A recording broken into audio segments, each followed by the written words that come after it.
Right now I have another distinguished guest, Congressman Ben Cline from 6th District of Virginia. Ben, welcome to our show. Thank you for inviting me. I'm glad to be with you. Yeah, now so you will be on the panel to discuss trade today, this afternoon, right? Absolutely. Part of the Trump administration's accomplishments were significant advancements in trade and opening up trade in several markets, rewriting NAFTA between Canada and Mexico and the United States for the USMCA, which I was proud to support as a congressman, but also getting a first stage agreement with China to address some of the concerns that we have with our trade relationship with China, which is quite unbalanced right now. Yeah. So we all know that the first phase of the trade agreement was signed, but not really executed yet. So what's going to happen, from here? Well, I am worried that the new President Joe Biden is going to slide backward in our trade relationships with China. He has a long relationship with China, and it's not a relationship where he has been tough or aggressive. And so I would hope that he would take the first stage agreement that the Trump administration has accomplished and push forward into a phase two. But time will tell. We'll have to wait and see. I just will lend my voice to conservatives and Americans all over the country who want America to be strong on trade, to take a strong stand with China. We've got great agreements with South Korea, other nations around the world that occurred during the Trump administration, and we need to continue to build on that record of success. Yeah, so how do you see the part of the trade playing its role in the foreign policy, especially with China? Well, what Donald Trump did was led with trade. He led as a businessman. He said, we're going to start with business, and we can always reach agreements on business-related matters, and then we'll address some of the stickier issues. So when he would reach a trade agreement with South Korea, that helped when he was able to meet with the leader of North Korea, So those types of trade agreements help produce dividends when it comes to foreign relations and bring more peace to the world through trade agreements and through ultimately capitalism being that way to get to peace. So now with the Chinese Communist Party leadership, they're trying to make some so-called suggestions, more like demands, to take off some of the restrictions that the Trump administration did. So how do you think that?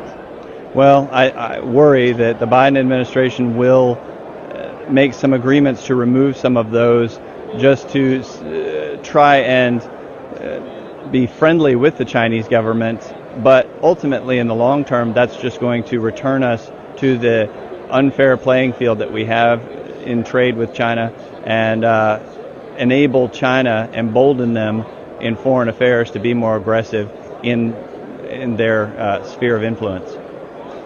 So during the Trump administration, it seems that more and more representatives from both parties starting to realize the threat, right, by the Chinese Communist Party. But so how do you see the sentiment right now, just across the aisle?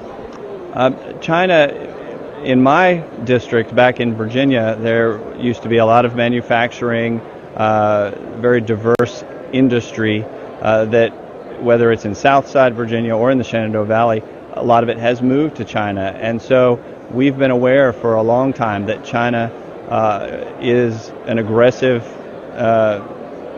competitor when it comes to international manufacturing, and we need to be just as aggressive in countering by supporting our industries and supporting domestic programs. And so you'll see, I think, across the country, people waking up to what China has done and what the Communist Party is doing in being aggressive with the Biden administration, and they won't like that if the Biden administration backs down. They'll let the Biden administration know that they want to see a strong will and firm resolve in confronting China and pushing back. So in In this regard, what do you think the Congress could do, what the people can do? Well, we see in the Trump administration that they have used tariffs as a tool to get to open up trade in various areas, and so we need to continue to do that. I don't support unnecessary tariffs, but I do think that, as Trump has done, they can be used as a tool to get us to freer trade. So that's what the Biden administration needs to understand, and not just close the toolbox, to keep the toolbox open and keep tariffs available as a possibility for getting where we need to be with China. In terms of tariffs, Xi Jinping actually is giving out the message he wanted to United States to take off the tariffs. So how do you think it will go? I don't think that he should, and I don't think he will be able to right away. I think that might be a long-term goal for the Biden administration, but hopefully what they will see is that China doesn't respond to weakness. The Communist Party responds to strong confrontation by the United States, standing up against China, standing up for American workers. And when we do that, they will stay at the table and come to an agreement on a phase 2 of opening up the economy. Why do you think the Biden administration won't be able to take off the tariff to China right away? Well, I think that part of it is the complexity of the tariffs that were put in place, just the ability of the Biden administration to undo some of the rules and regulations takes time. They will move quickly if they can, but that's why we need policymakers and the American people to speak up, to hopefully make them take a pause and to reconsider before they move ahead. How do you think of the Chinese Communist Party's effort in trying to have more influence in this country? Well, I think that American people have watched China grow more aggressive economically, militarily. They recognize that the United States has to push back and stand up and stand strong for freedom and democracy and capitalism. And I think all across this country, from the heights of Congress to the grassroots, there is that awareness building. And so China is not going to be able to continue to operate in this country the way it has, whether it's stealing our intellectual property or interfering militarily around the world.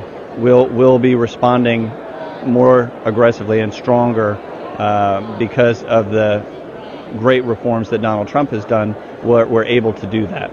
What do you see the most challenging thing in trying, pushing back Chinese Communist Party? Because they actually made a lot of impact on the businesses, and in turn the businesses are lobbying the officials and the Congress, right? Well, you're right. The Chinese presence has been increasing, but I think that just being present doesn't necessarily mean influence increasing. I think that, in fact, it's to the contrary. Because China has been so aggressive, we are more aware now of the dangers that the communist government poses to American business, to American politics, government, and so there is a more bipartisan agreement that we need to respond and stand strong. Yeah, and if we could talk a little bit about the other topic, is the HR1, which is really a lot of people are concerned. It's gonna probably up for vote pretty soon, right? I'm glad it is, and I'm glad that the people are concerned, because it is a terrible bill that would take the elections of this country, which are currently done at the state and local level, and make them at the federal level very susceptible to fraud and abuse, and we can't allow that to happen. We have to prevent the federalization of our election system, our campaign finance system. We don't want it nationalized, where taxpayer dollars are used to give to candidates to run ads for candidates they don't support. If I want to support a candidate with my private money, I can do that, but I shouldn't be forced to give the government money to give then to my opponent. and that's what H.R. 1 does. It's a violation of free speech and a violation of the Constitution. So hopefully it will be defeated, and we'll continue to support strengthening the integrity of our election system here in this country. And the COVID relief bill just passed in the midnight. It did. 2 in the morning, they passed a $1.9 trillion bill to so-called COVID relief bill, but only 9% of the bill was for COVID programs. 91% was for just blank checks for states to address problems they had with their budgets or shortfalls from their economies not doing well, especially in blue states where their economies are overregulated. They don't have a great economy. They just wanted to make up for losses in their pension plans, and they wanted to fund their public sphere more. So it was a terrible bill, and every Republican voted no, and 2 Democrats as well.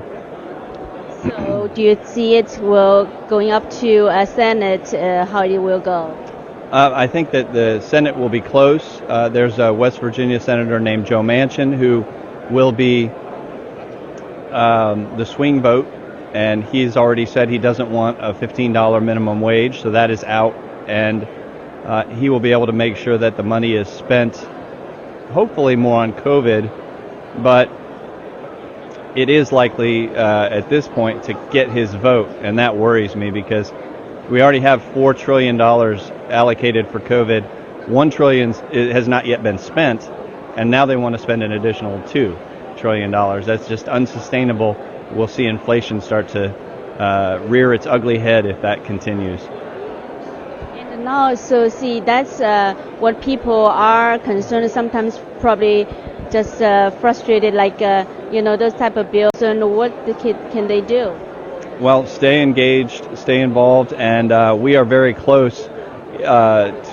Just because the Democrats have the White House, they only have a tie in the Senate, and they only have the House by 5 votes. If we win 6 seats next year, we'll control the House, and if we have one election more that we win in the Senate, we'll control the Senate as well, and then we'll be able to continue the great achievements that the Trump administration had put in place, whether it's on trade or other areas, and we'll continue to move this country forward in a positive direction. Here now we are at the CPAC, and a lot of people are talking about how the conservative movement is going to go forward, and also the future of the Republican Party. Obviously, there are some divisions and different opinions. So what's your stand? Well, I'm excited to be here. It's great to be in Florida. The sun is shining, and everybody is celebrating freedom and opportunity, this great state.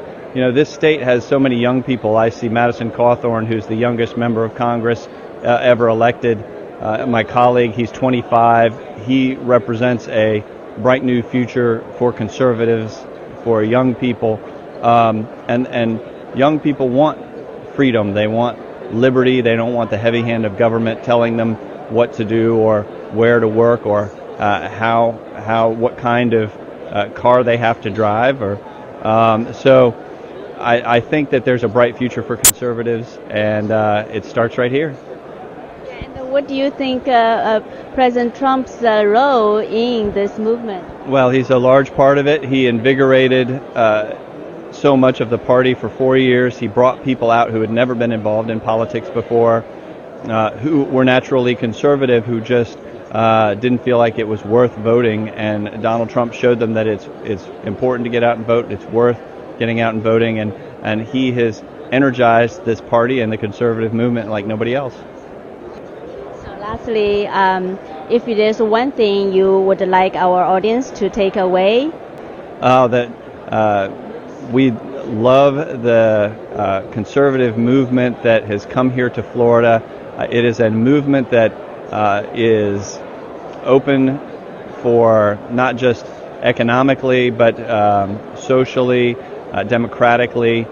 We want to grow this conservative movement and regain the majority. So we hope Chinese Americans and everybody will be a part of it.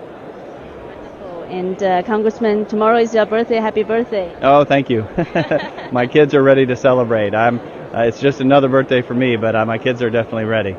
You're lucky. All right, Congressman Ben Cline from Virginia.